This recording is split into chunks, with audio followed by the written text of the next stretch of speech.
I would now invite Sakshi on behalf of the Dark to make a formal introduction to the Dark as well as our esteemed speaker today. To you, Sakshi. Thank you. Hello everyone. I, Sakshi Wadhwa, welcome you all on behalf of The Dark for a 26th Dark Baithak.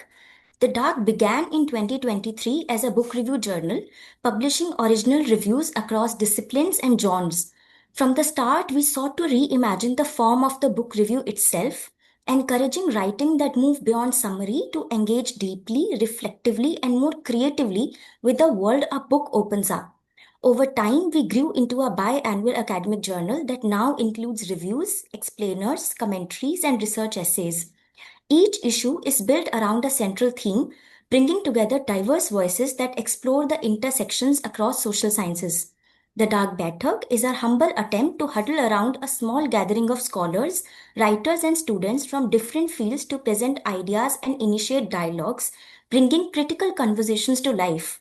Today, we are thrilled to host a second book discussion with Dr. Gurminder Kaur Bhogal for her book Sikh Kirtan and Its Journeys, Theories, Instruments, Technologies, which was published last month. On behalf of the Dark team and participants here, please accept our heartfelt congratulations on the book, ma'am. Thank you so much. For an introduction, Dr. Gurminder Kaur Bhogal is the Catherine Mills Davis Professor of Music at Wellesley College in Wellesley, Massachusetts, USA. She studied the piano and recorder at the Royal College of Music in London and historical musicology at King's College London. She completed her PhD at the University of Chicago and has published widely on the music and visual aesthetics of composers working in Paris at the turn of the 20th century. She has completed two books with Oxford University Press, Details of Consequence, Ornament, Music and Art in Paris, and Claude Debussy's Claude de Lyon. She also currently serves as series editor for the American Musicological Society Studies in Music Monograph series. She is past reviews editor for the Journal of the American Musicology Society. We heartily welcome you, ma'am, and Thank you so much. over to you. Thank you, Sakshi. Such a kind introduction, and I'm so enthralled to hear about the dark and the amazing work you are all doing there. And it's such a privilege and honor to be a part of this Baitak. I'm really so excited. I wish I could be with you in person, but this also feels so warm and so cozy. So I like the idea of huddling together over Zoom. This seems wonderful to me. I have prepared some slides for you, a slideshow about the book, so I will go ahead and do that. This is an introduction to, it's a long book.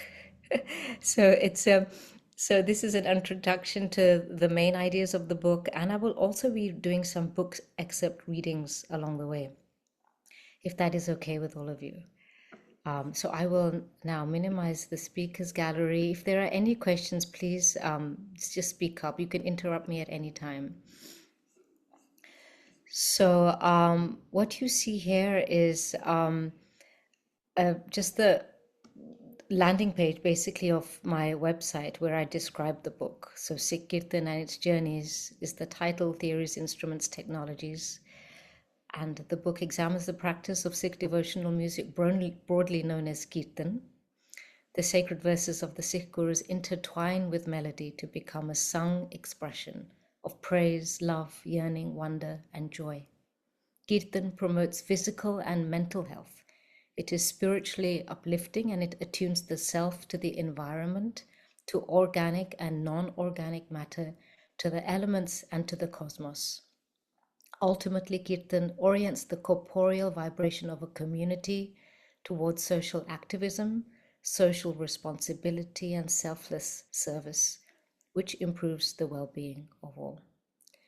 For the topic of journeying, this book examines how Kirtan has evolved within India and the Sikh diaspora in relation to its theoretical underpinnings, the variety of musical instruments that are used in worship, and the innovative use of technology and media, the musical expertise of the Sikh Gurus, and the dynamic cultures of their courts guide my study of Kirtan as a living, diversifying tradition.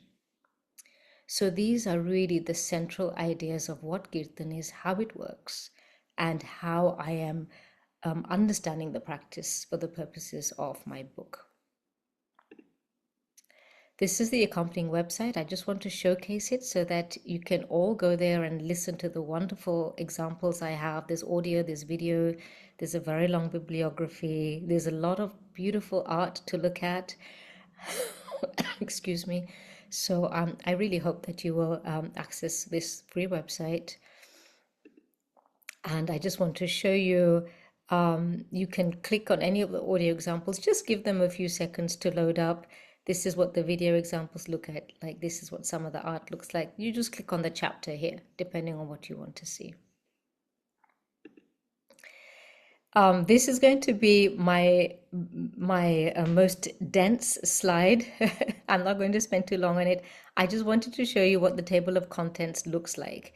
This is now, the book exists in print form, so it exists like this in a print copy, but it also exists in an online free version that you can access through open access. So this slide I've just took a screenshot from the open access page just to show you, you can click on any of these subsections and read any part of the book.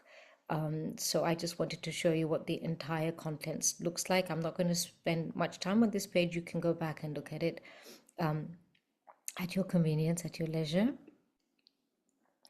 My book is organized into a preface, introduction. There are 6 chapters, an epilogue and an appendix.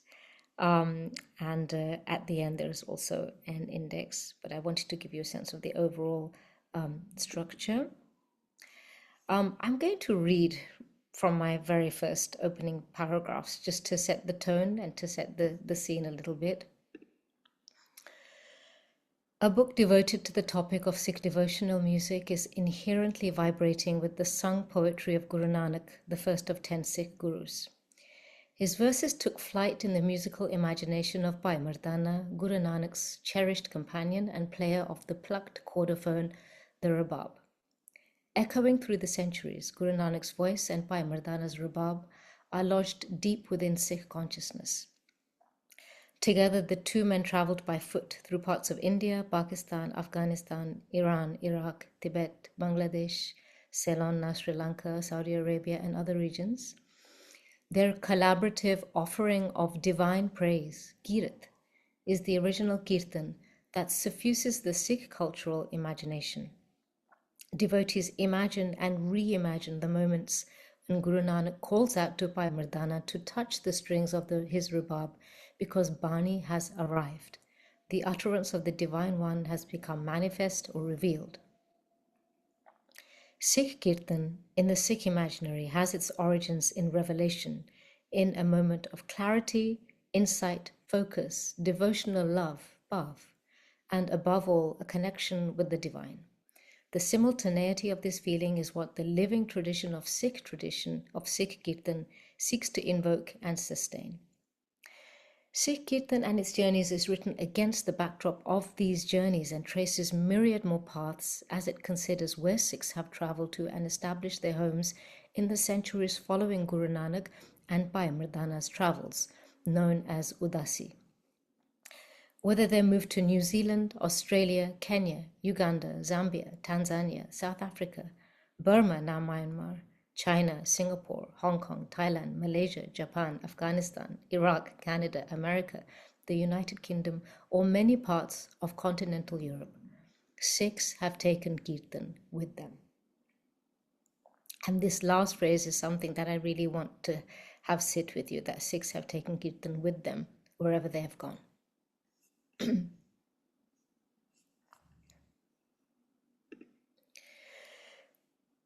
The living tradition of Kirtan is practiced across many places in different ways and, as understood within the Sikh context, by a variety of matter taking human, animal, plant, elemental, and celestial forms.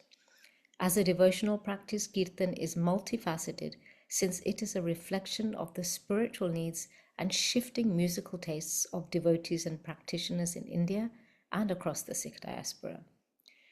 In writing this book, I wish to honor as far as I can the full spectrum of Kirtan as it is practiced today, knowing that as Sikhs negotiate their lives in different corners of the globe, they are finding their own ways to make a connection with Gurbani that is unique and meaningful. This is just something now, a couple of paragraphs I have from my introduction. That was the preface. So this is the first paragraph you'll see in my introduction. The power of Kirtan is frequently highlighted in Sikh sacred verse.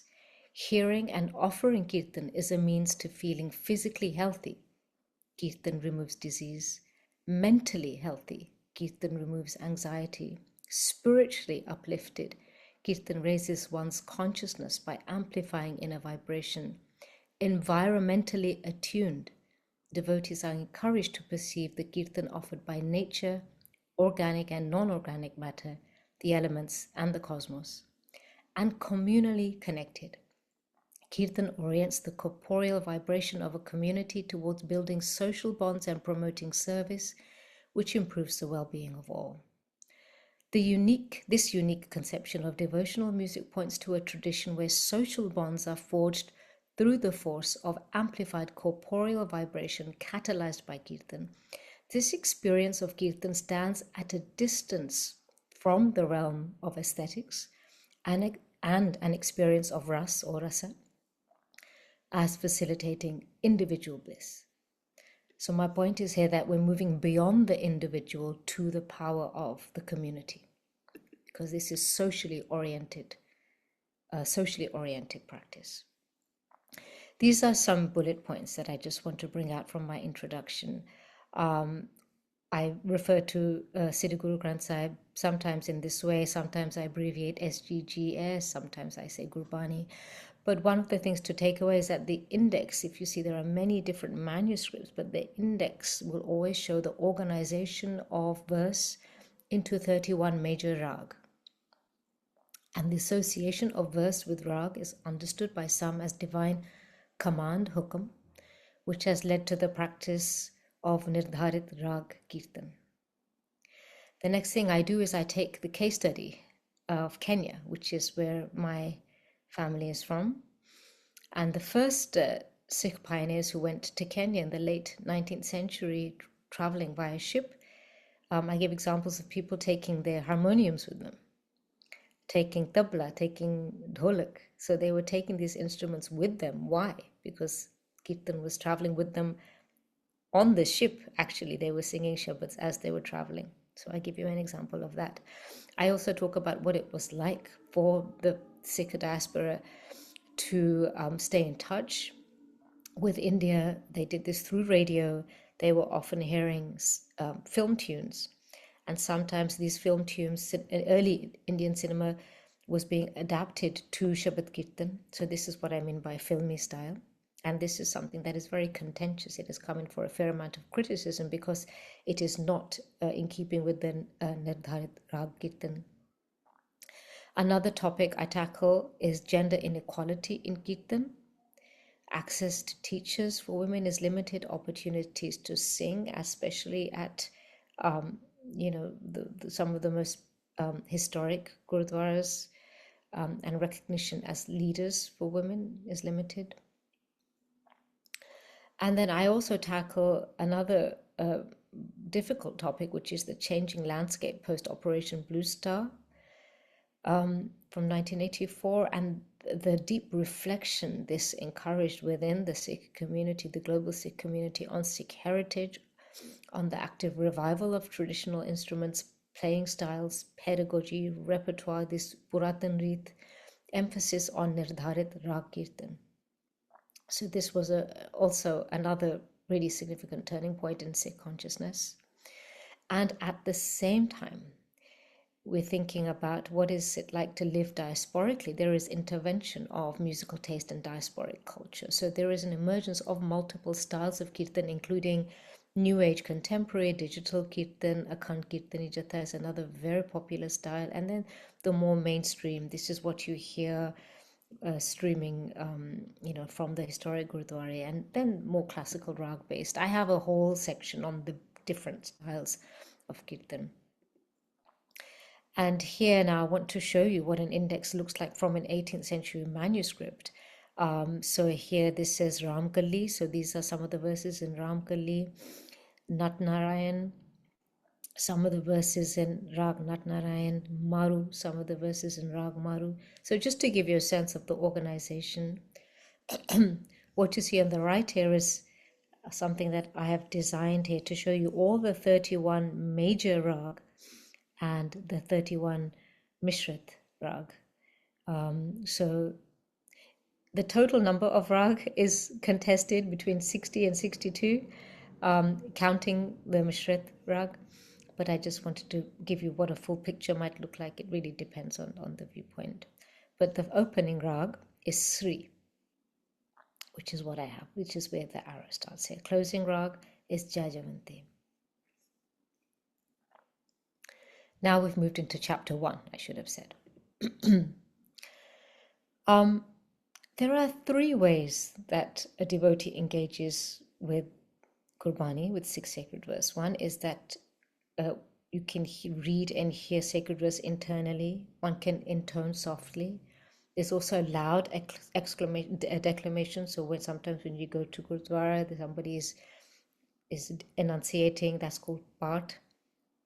Or Gurbani can be sung. And this is another section I will just read.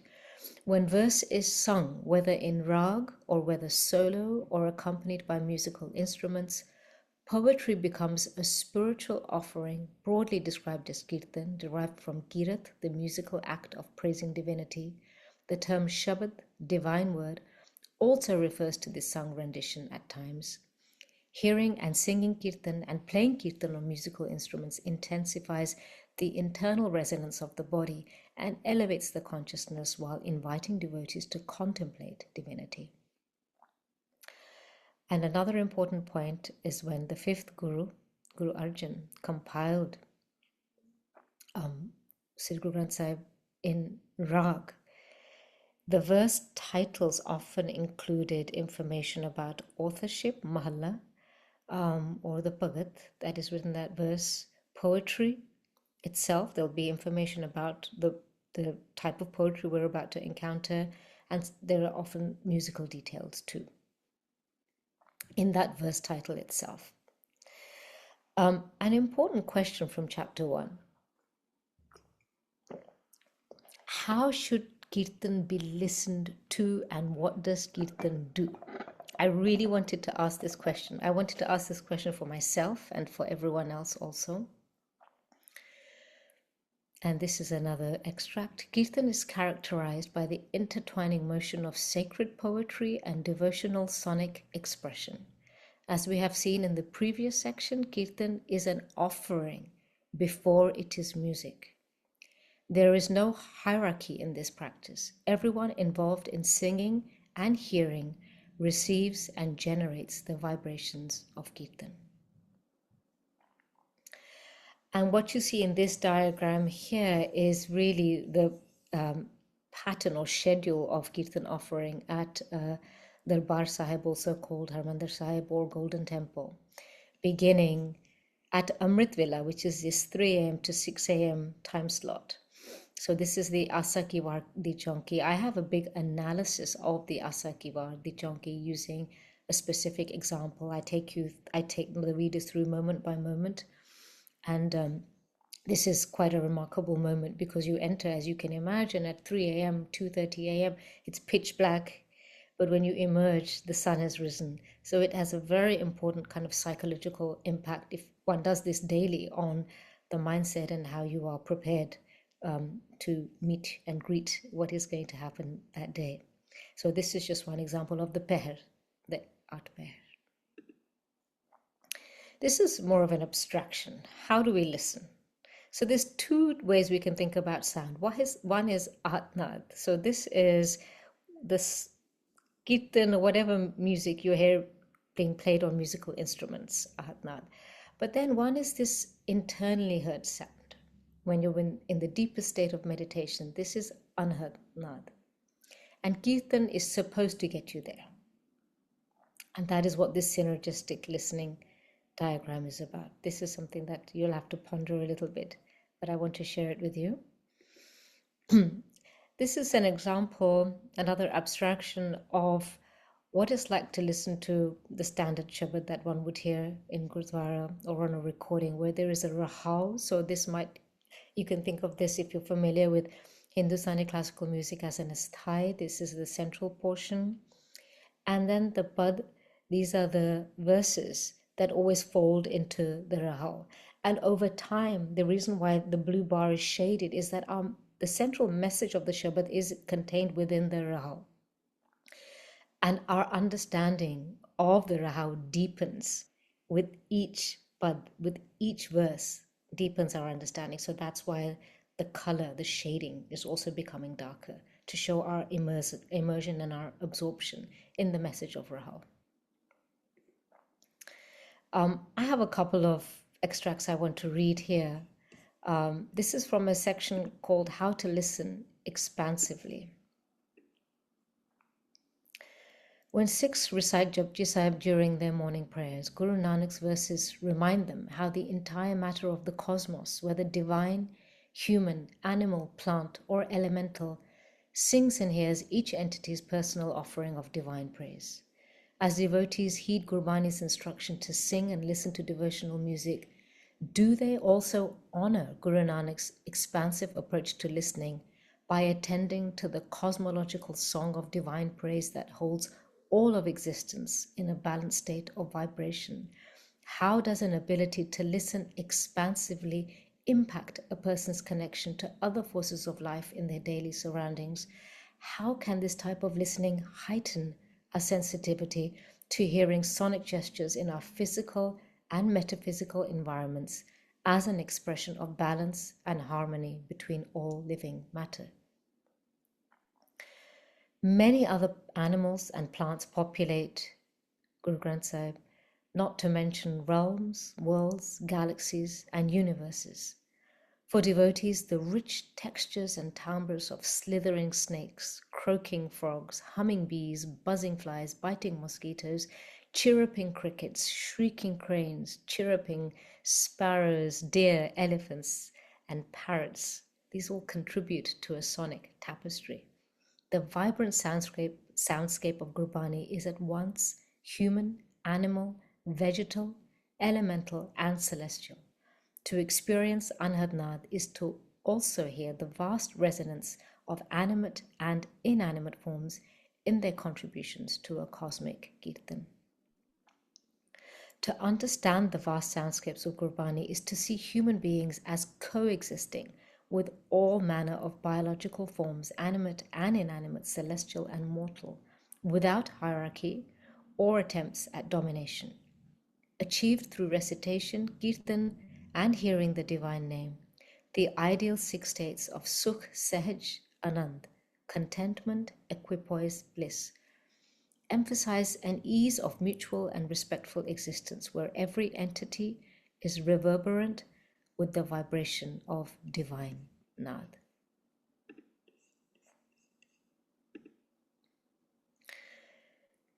That was the closing of chapter 1. I'm now into chapter 2.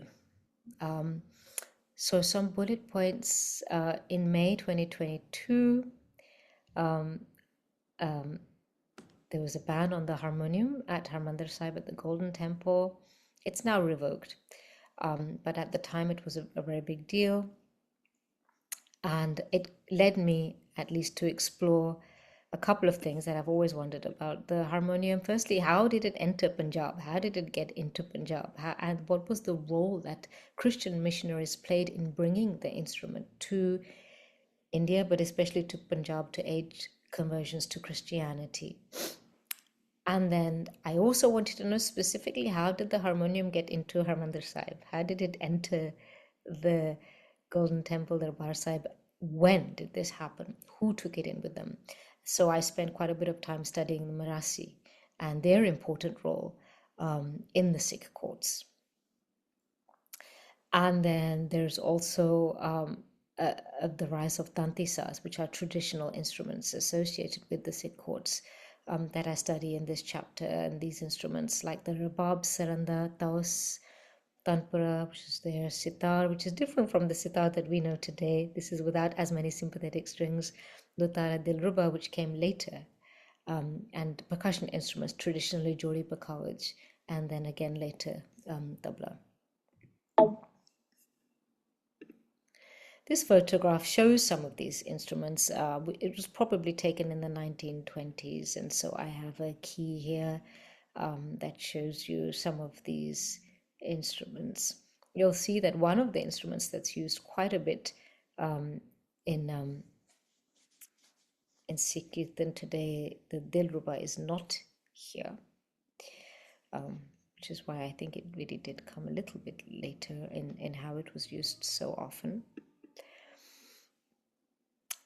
This was from my research on the Mirasi and the very important role they played in the Sikh courts, as I mentioned, but also the Christian missionaries turned to Mirasi to help them kind of translate their hymns for local communities into local languages, Urdu, Hindi.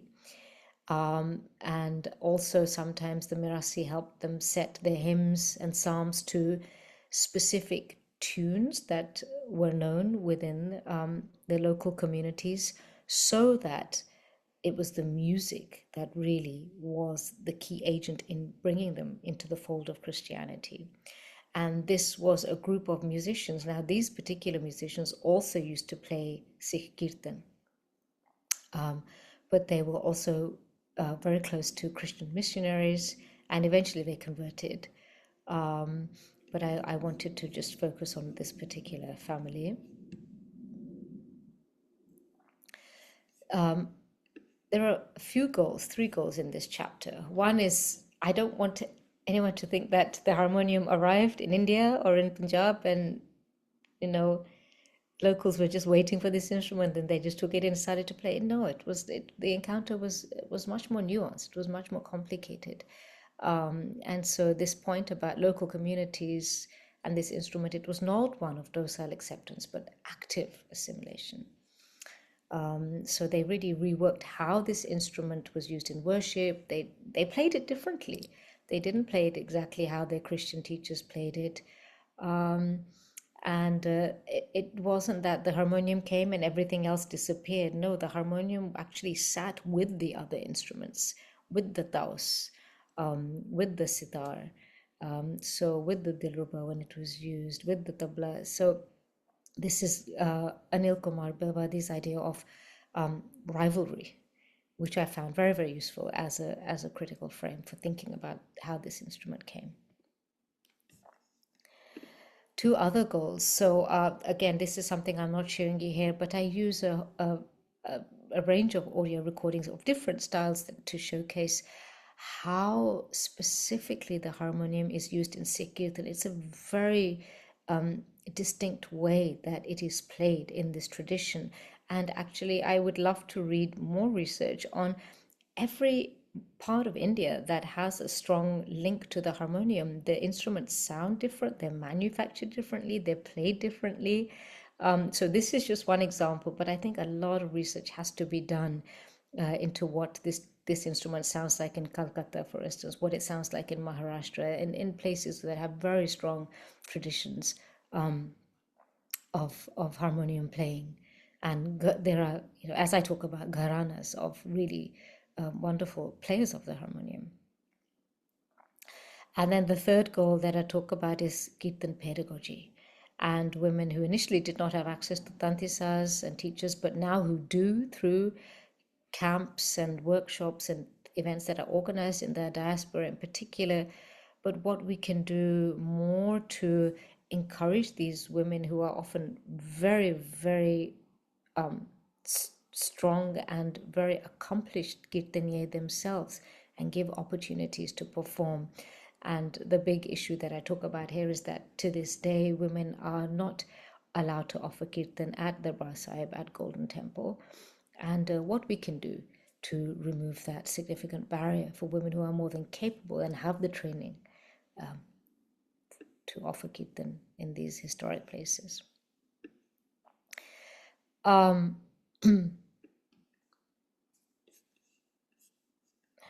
minute. I think I missed a slide. I'm now getting into chapter 3, it looks like. but I lost some of my chapter 3 title. I think it might be at the top. I'm using a verse by Guru Nanak. This is from Kirtan Soila. This is known as Guru Nanak's Arti. And here is where we start to now explore the concept of Anhad in chapter 3 in greater depth. And I want to just read a very short extract here as well. In this composition in Rag Dhanasri, Guru Nanak maps an externally observed cosmic symphony onto an internally felt bliss. These sights and sensations mark a corporeal experience of Anhad within the Sikh body. To be clear, this is not a Pythagorean situation where the harmony of the spheres is audible, whereas the ancient Greeks located celestial music outside the body, using planetary motions to calculate the mathematical ratios that form the basis of musical principles. Anhad is encountered within the body when awareness of the material world has been rendered immaterial.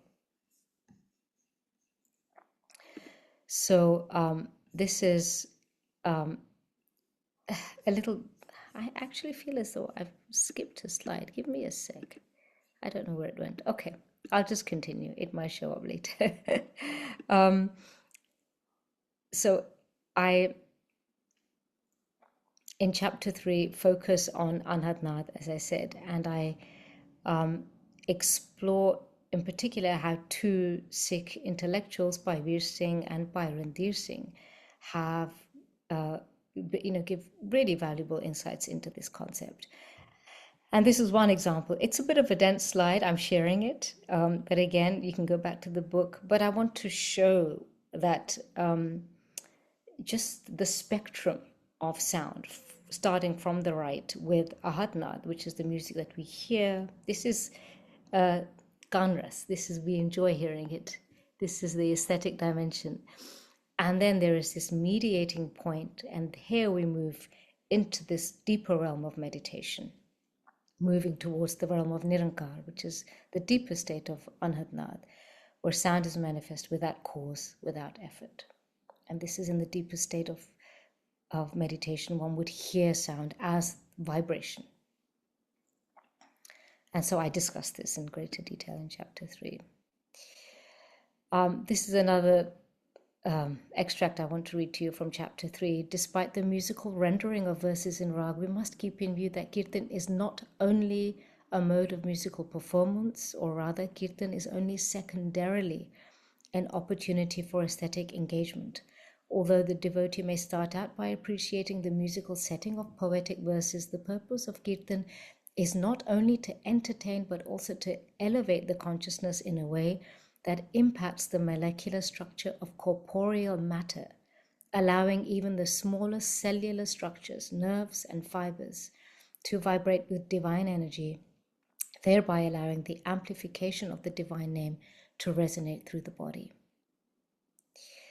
I have focused on the individual here, but it is important to note that this resonance extends beyond the body. It is transduced through surrounding matter to resonate in harmony with surrounding phenomena, whether animal, vegetal, human, meteorological, or otherwise.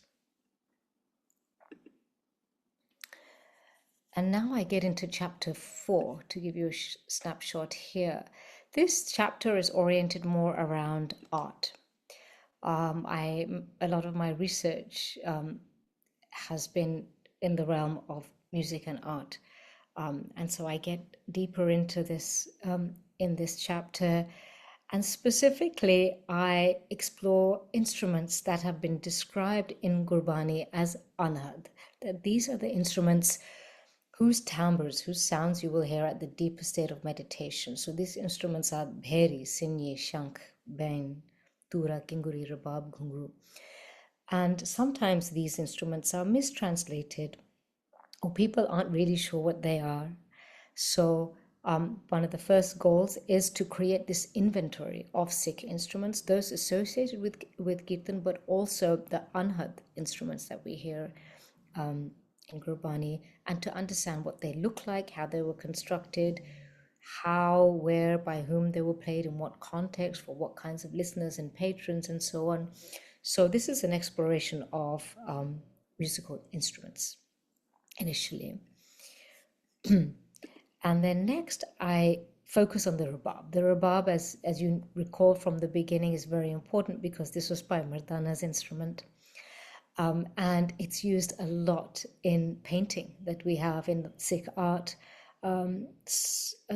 Very few 17th century pieces, but mainly 18th, 19th century, and of course 20th, 21st century artwork. We will see that this instrument, if Guru Nanak and Bhai Mardana is there, the third companion is always the rubab. So this is an important triangulation that I spend time with. And I think about the rubab in relation to Golthri in particular, which is that it is always vibrating and it is always accompanying Guru Nanak's state of meditation, deep meditation, so we can feel that vibration through the artwork. And the sign, the symbol of that vibration and that state of, samadhi, as we say, of this being in the Chautha Pad, being in that deep state of meditation, is the halo.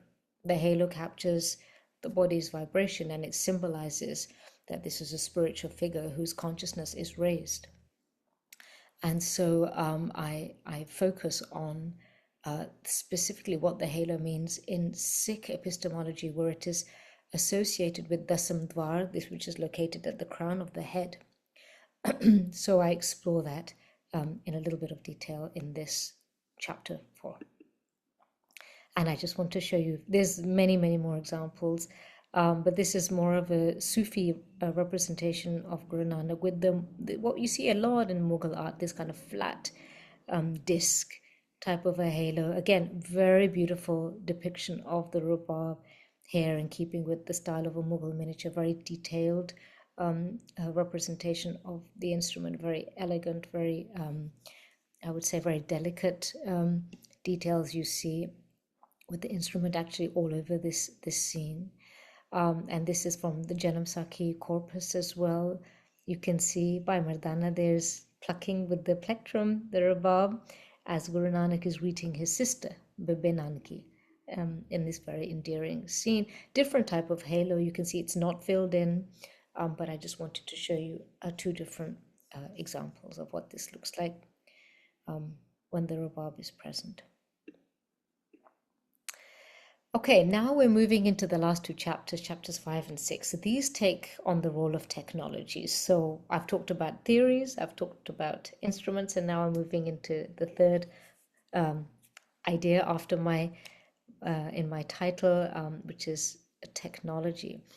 So here now I expand the idea of Anhadna, thinking about the impact of technology in digital worship. And this broadens the reach of Anhadna. Gurbani talks a lot about only the few, Virle, can experience Anhadna. But I'm now exploring how technology, in a sense, makes the sensorially rich experience available to the masses. And I take a case study of Amrit Vela Trust, which is a not-for-profit based in Ulhasnagar, which is where there is a very large Sindhi Sikh population based. During Chalia, which is a 40-day period of worship, the entire Sangat was so, we're talking up to 40,000, 50,000 devotees. They meet during early morning, so around 3 to 6 a.m. And they wear Bluetooth headphones and engage in Kirtan, in recitation, in part, and in Kirtan.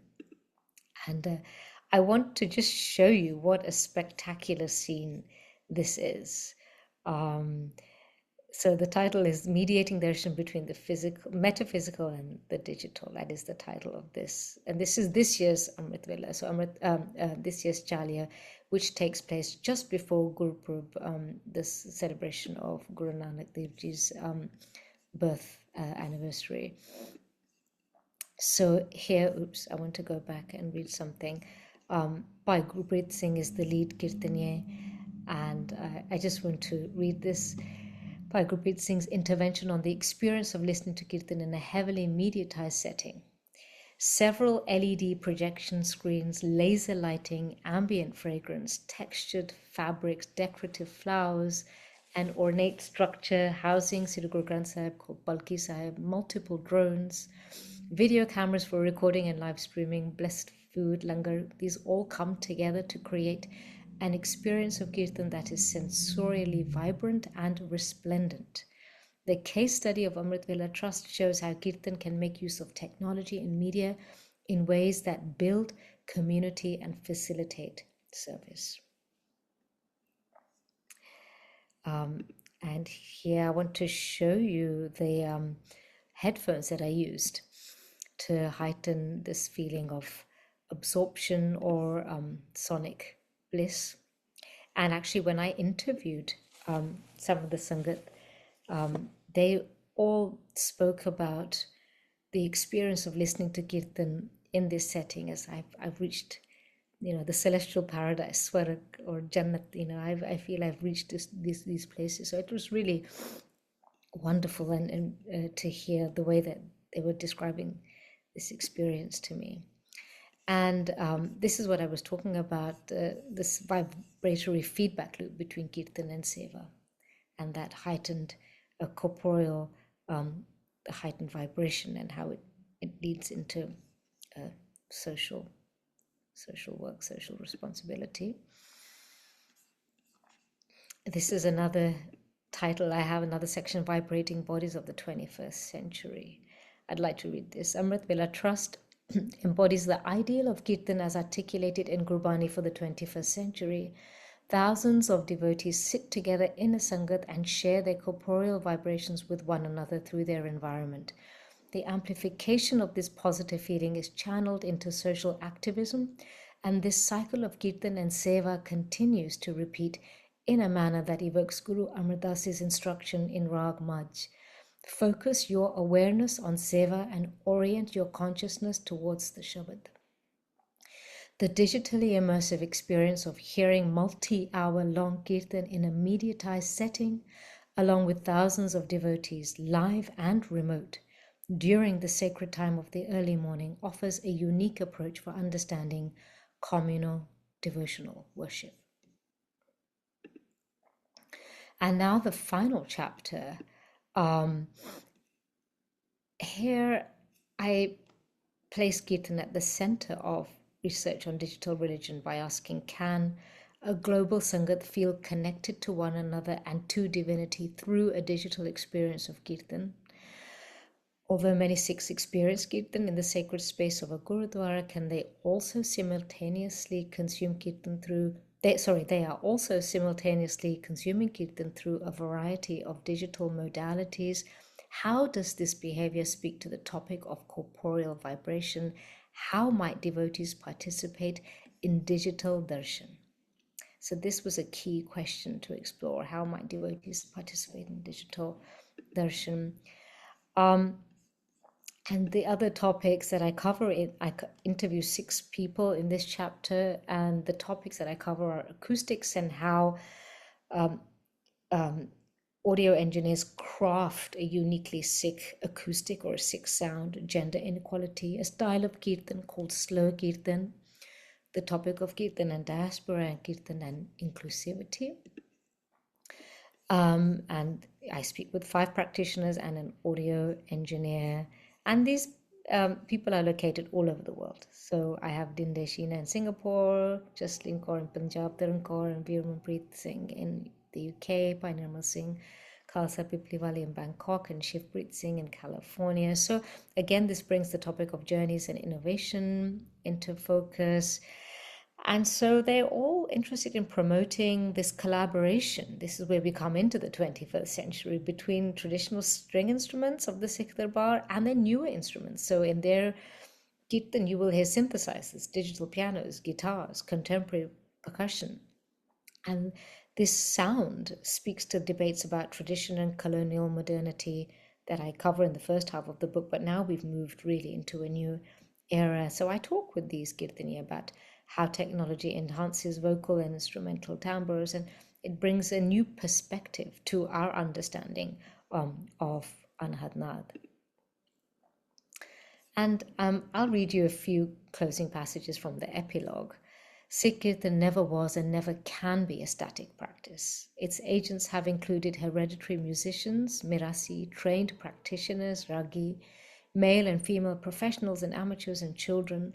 The diasporic reach of the Sangat renders the practice even more diverse as members adopt the sonic, cultural inflections of their social environments, whether this is reflected in their incorporation of native instruments such as the didgeridoo, new instruments such as synthesizers, new genres such as jazz, rap, pop, and blues, or new approaches such as slow kirtan.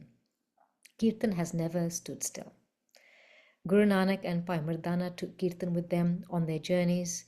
The Guru's Sikhs continue to take kirtan with them on theirs as they negotiate hyphenated identities, literal as they continue to migrate across the globe, and spiritual as Ahatnath opens up within their consciousness an attunement to the inner music of Anhadnath. Sikh Kirtan and its journeys is ultimately about how listening informs a person's sense of their body, consciousness, and connection to their surroundings and other human beings. Nath has an aesthetic, material, biotic, and cosmic vibration. It is when we attune ourselves to these frequencies that we are able to function as whole beings whose amplified inner resonance can be directed towards self-growth and societal healing. We often talk about the transformative qualities of music. Sikh Kirtan presents a living tradition that thrives on that promise. And my last thing is the appendix. So this is in 2021, while we were all still in the middle of COVID, and I was trying to do this research.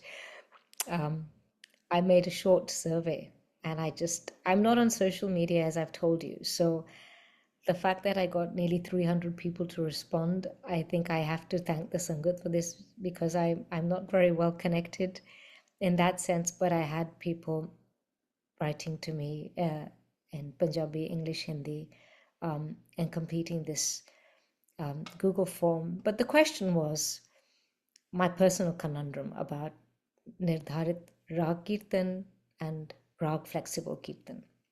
So Kirtan that's not in Rag. I enjoy all kinds of Kirtan. I learn in the tradition of Gurmat Sangeet, which is the Nirdharit Rag tradition, but I listen to and enjoy other types of Kirtan too. But I wanted to know what other people were thinking, and we're not supposed to talk openly about tastes and preferences, so I thought, this is a sensitive issue, let me try a Google form.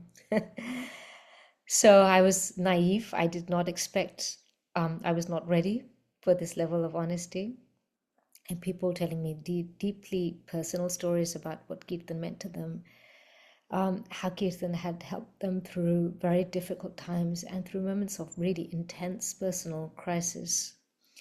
Some were sharing videos of their kids and their favorite Kirtaniya with me, and I'm really so grateful to the Global Sangat, because they came through for me and they taught me so much about the way Kirtan is heard today, about what Sikhs feel about their heritage and lineage.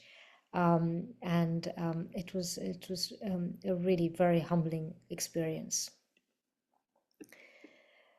So, final slide. Why did I spend over 20 years writing this book? There was a strong desire to insert the vibrant practice of Sikh Kirtan into scholarly discourse. The Sikh courts were running in parallel to the Mughal courts, and yet mainstream scholarship on South Asia has paid little attention to the rich intellectual and artistic cultures of the Sikh courts. This really has been shocking to me. I also wanted to invite listeners to open their minds and hearts to Sikh Kirtan for its beauty, its positive impact on individual well-being, and for its power to engage social activism through community building. And also, this is a motivation to listen expansively, to connect the physical with the metaphysical in the way we move through the world and forge connections with one another and our environment. And then the final reason is it took long because I wasn't sure how to do it. But then at some point I figured it out. So thank you so much. I realized that was a little bit longer in my presentation, but I hope it was helpful, and thank you so much for listening. Thank you so much. I didn't even realize that much time had passed. It was such a beautiful, warm, almost breezy presentation. And it seems like somebody's injected the entire conversation into my nerves directly. That is how comprehensive and beautiful it was. I would now request Sakshi Vadva if she has some points to make, and then we'll open the floor for any questions or comments. The interesting thing is that, as you just pointed out, that this is not an area that has been treated or given adequate attention in academia. And even with arts and aesthetics, where these conversations come up, there seems to be, for the lack of better word, not adequate attention given to um, the collective idea of Sikh Kirtan. Either there is a religious intonation to it in the way that it's been looked at. So for me, it was very exciting how you bring three three to four different elements in this work, including technology, community, and also the history, the rich history of instruments, but also how instruments interact across space and time, and then they create a melodious, spiritual, but also social collective. So I thought, in that sense, it was such a cross-sectional work. So I would now, therefore, I would come to some of the things that I have to say in terms of my questions, but I would request Sakshi to make her points. And for others in the chat box, if you'd like to type your question out, please do so. And if you want to ask your questions, you could also unmute yourselves. It's just that we want to go one by one. Thank you. Sakshi, to you. Thank you so much, and thank you so much, Professor Bhogal, for such an interesting lecture. And so, when I was actually reading your book, so I think I did experience the Sukh, Sahaj, and Anand that you talked about in my room. But yeah, and so it was really an amazing work, and I could really sense the journey that you took, directly from like the colonial times and how instruments played a part, and then to the contemporary tech world that we are living in. So I could understand and feel the blend and fusion that you brought in, with respect to Nirdharit Rag and Flexible Rag with tanti saz and the new age music instruments and how they are perceived. So my favorites were your like the last two chapters because they kind of spoke to me very very clearly, and how the current generation and the Gen Z take up Yeah. music and kirtan in that loop. So I just had a few questions. So the first one is about when we talk about so you started with it, and in the book itself you also talked about it, the transcendence from individual to community. And there's this debate of individual rights and community rights, and how do we look at the two, the interaction between the two. So and kirtan, it seems, instill that feeling of being in a community, more so when there was COVID, and so the virtual community kind of came in. So but my question is, how do we look at the dependence that the community might offer? So can I do can I do kirtan alone?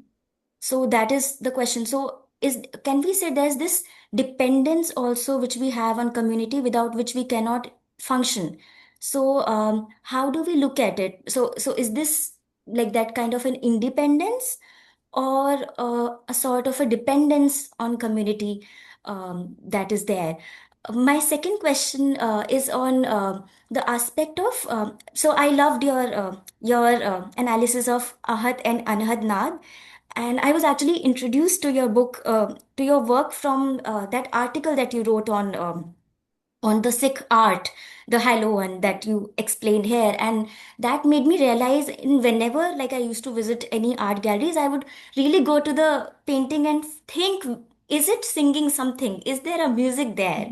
So when you talked about Ahad and Anhad, and you also mentioned that Anhad Nath is not about silence, and it is that deep meditative state where you get in. So what I really loved is how sensory.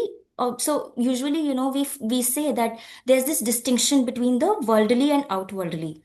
But in Kirtan, there is this intermingling, this interaction of the two, where sensory organs led us towards, they lead us toward that zone of Anhadnad. So, but how do we look at silence there? So, if it is not silence, and if it is this deeply meditative state that we talk about, um, so what exactly is that? If you could, explain more on that.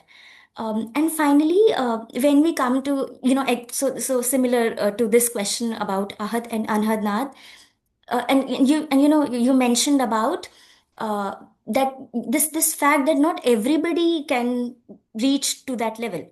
So what exactly is that qualification, maybe, or that aspect which is required to reach to that level where you are in that deep meditative practice. And finally, so you wrote about Dasam Dwar and the fourth state, right? So it's just a question that bummed up. Is there a significance of number when we talk about Kirtan? So we talked about you talked about the rags, the number of the rags, the 31 of them, and then there's this. So is there a significance of number, and how do we categorize these themes in in specific numbers particularly, or is it just or I'm thinking too much, it's not there. So that is another question that I had. And finally, like, this is my last question. In the last two chapters, when you talked about the young singers coming in, the young kirtaniya, and the use of tech, this aspect is there of not knowing Gurmukhi, or not everyone being familiar with the Gurmukhi script.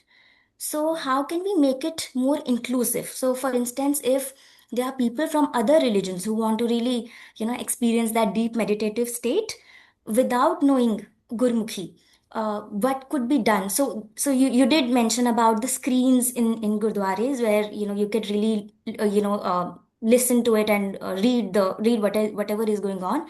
But are there other ways of ensuring the inclusivity, basically? So these were my questions for now. But I really, really loved reading your book.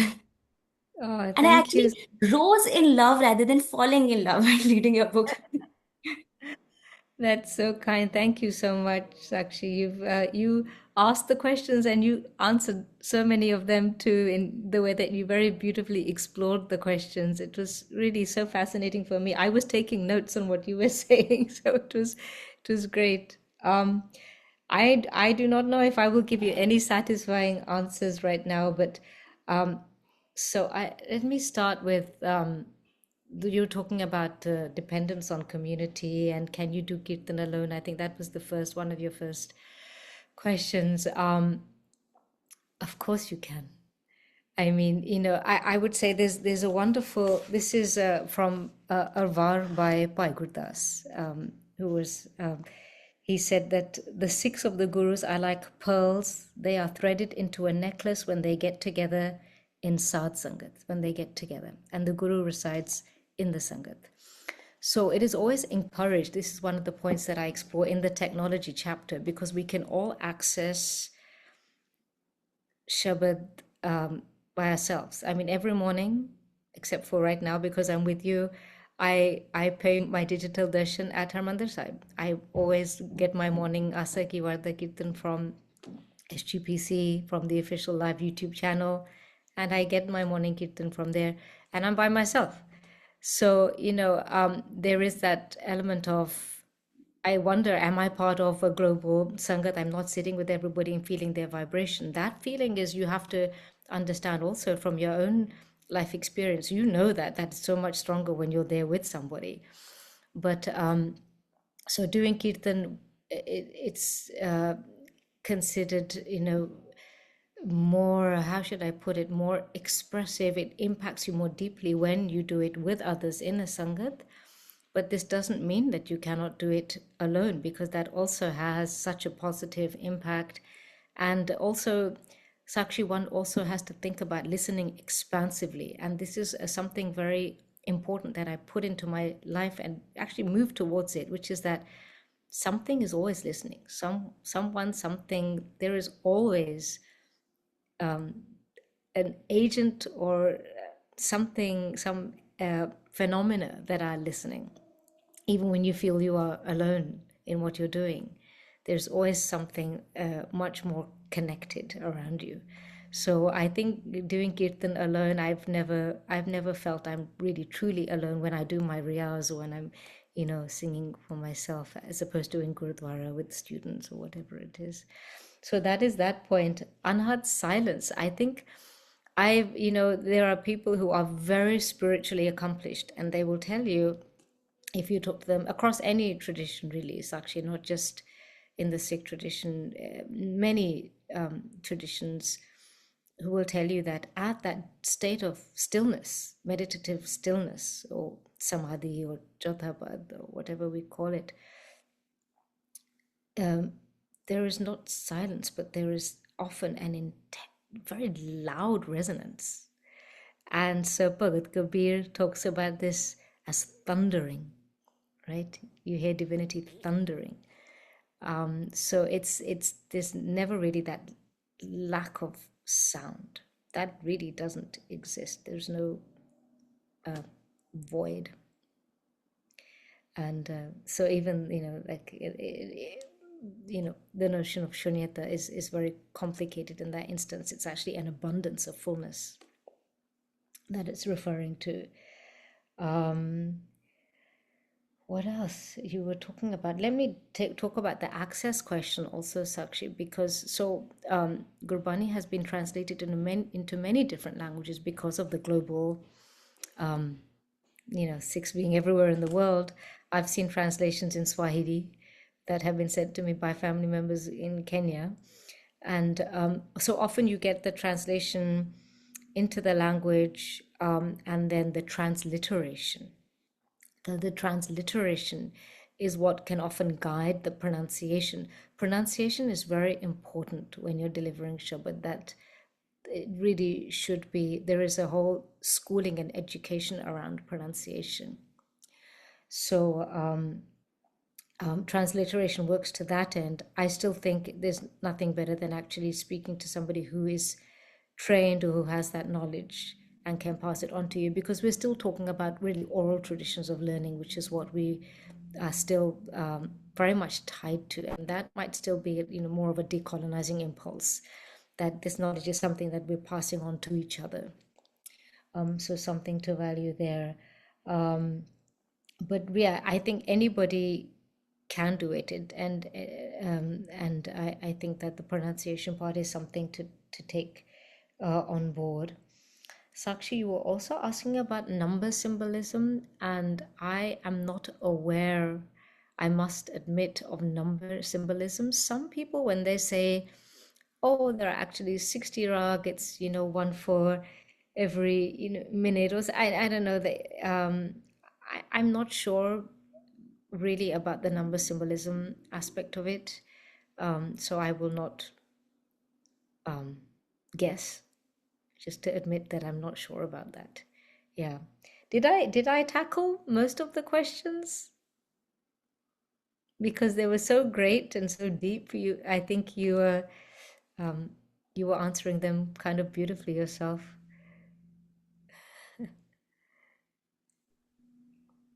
I've noted all of them. Thank you. Okay. Are there any questions from the audiences? Although it was pretty comprehensive.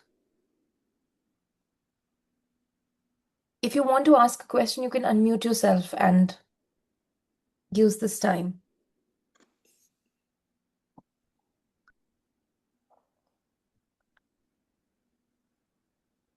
Okay. I would I would ask a question if that's okay. I was thinking in terms of the concept of repetition and ritual. And I work on political emotions for my PhD work, and otherwise my area of research is political emotions. And I've always been intrigued by the import of ritual performance and its relation with repetition in creating both sensory as well as moral universe. And I was wondering if one were to think of Kirtan as a moral universe where a ritualistic performance or a ritualism of kind creates what we would call communities of certainty. And here I'm kind of connecting some of the stuff that Sakshi said about community and individual. And I think this is a problem of subject import as well, because we're students of politics who keep thinking about power all the time. From that space, from that lens, if I were to come and think in terms of what could ritual do for us in terms of building certain uh, communities, and is there merit in looking at Kirtan not just as uh, a spiritual endeavor, but also a kind of a community. And I have something very interesting in mind, especially in India. We're now encountering what you call a process of monetizing company. What do I mean by that is that I've recently been picking on phenomena where urban loneliness is a real problem, and you have these small spaces that have come up which are now willing to give you community artificially so by payment. So I attended very recently attended a real time kirtan by paying 250 rupees as ticket, and I was joking about this with the group when I met them last. I said you can now pay 250 rupees and become part of the drawing room of one family, two families, where everybody sit together and they're doing kirtan together. Of course, it's not the Sikh Kirtan, it's bhajans and music involved. And this artificial community that comes up, albeit by making payment, seems to be plucking people out of their urban loneliness, which is very manifest in urban India, at least in Delhi and places around. So my question is also coming from that space where we have technology, we have social media, we have our mobile phones, and we're constantly on them. But we've created a space where company is now monetizable. Like you can charge for your company. And if we were to think in those power dynamics in terms of, refusing company and creating a market for it, do you think there's certain something in the way that we ritualistically perform this shared space, the shared act of praying together, the shared act of remembering together, the shared act of spiritual together? Is there something worth kind of holding on to in the world that's monetizing company? I've almost made up a parallel presentation on that point, but I was wondering, how do you think of this outside of the spiritual and more in terms of the political or something that has to do with community and finance? Yeah. God, how interesting. I have not heard of this at all. So this is just my mind is exploding hearing this, imagining this. How interesting. Um, I'm fascinated really by your PhD work, and it sounds so interesting, the moral universe, and you saying communities of certainty. I mean, I have to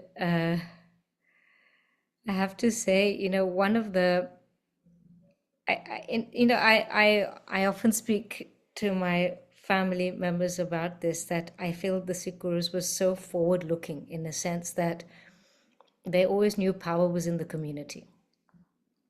Power is not with one person or a few people, it's always with the people on the ground, the people, the Sangat, really. That is where power is. So I think, just to think about your question, one of the nicest things about the tradition of Kirtan in many diasporic gurdwaras, I know this is not everywhere, is that really anyone can do Kirtan. And sometimes when I've done it, I'll be like, oh, I don't have my tabla player today. Let me see, who can I get? Okay, I'll ask somebody I don't know. But you sit together and you offer kirtan together and you make bonds, and sometimes some kids will join you. It's what you're describing, right? Two families come together, you're a part of it.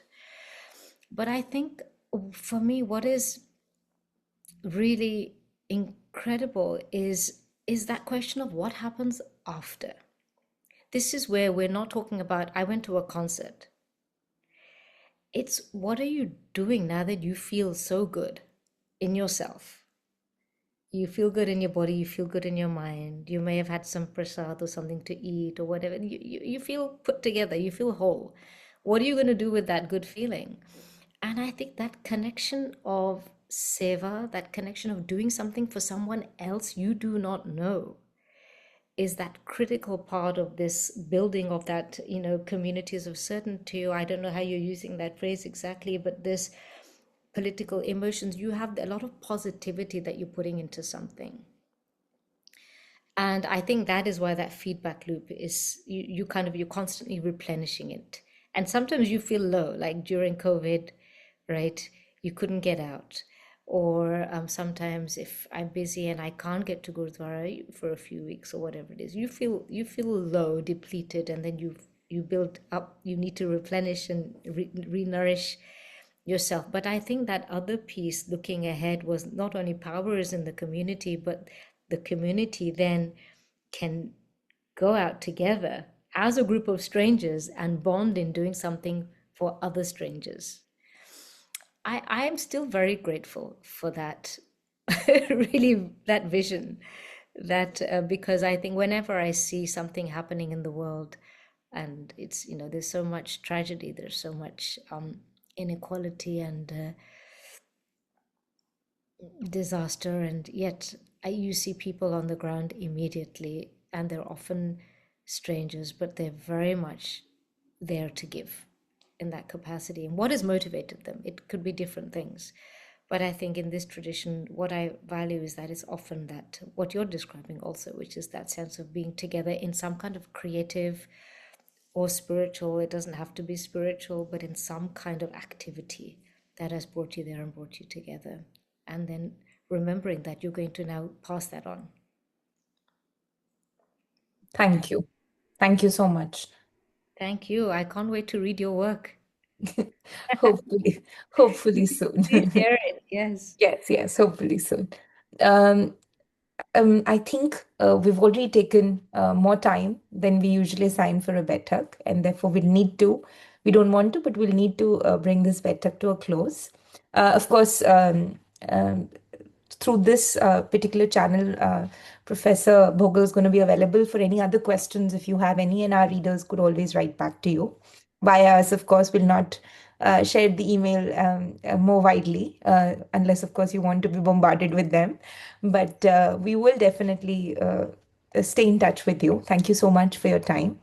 And I would extend this. I also want to take this moment to thank Professor Bhogal. In fact, she tried getting the hard copy of the book across to us, and it couldn't happen because of the continents between us and the problems that are associated with shipping and all. But she was able to arrange an e-copy for us, which Sakshi was kind enough to read for the group. And for that, also, we thank you so much for taking out the time for speaking to us, to sharing your work with us. We're most grateful. I am also going to take this moment to extend our heartfelt gratitude to participants who joined us today in this evening. And I would hope that you join us for the next session on Saturday as well. Thank you so much, Professor Bogle. I would now request Sakshi to put in her last two words in terms of thanking her on behalf of the team. Thank you so much, Professor Bhogal, for such an insightful talk and such an insightful and comprehensive talk. And we truly enjoy reading your work, and we hope to have you soon in the coming year. That's so kind. Thank you so much to all of you. This was really such a joy, and to meet you all. And you're so kind to read my work. And I really do wish I could have got the hard copy to you. And I will come to Delhi at some point soon, and I will make sure that I do bring some copies with me for you all. But thank you for your open-mindedness. Thank you for your willingness to learn about something that you may not have been familiar with. I think sometimes we don't always remember that we need to keep growing. So thank you for doing that, and thank you for helping me grow today. I love to hear about your work, so please do share that with me. Thank you. Thank you so much. We would more, and I think Dark Review is going to run a review of your book as well, with your prior permission, of course. We're working on commissioning it, so there should be a piece on your work very soon in the Dark Review. We look forward to your comments on that. Thank you. Thank you so much. So much. Thank you. I shall now be ending the meeting. Thank you so much, everyone.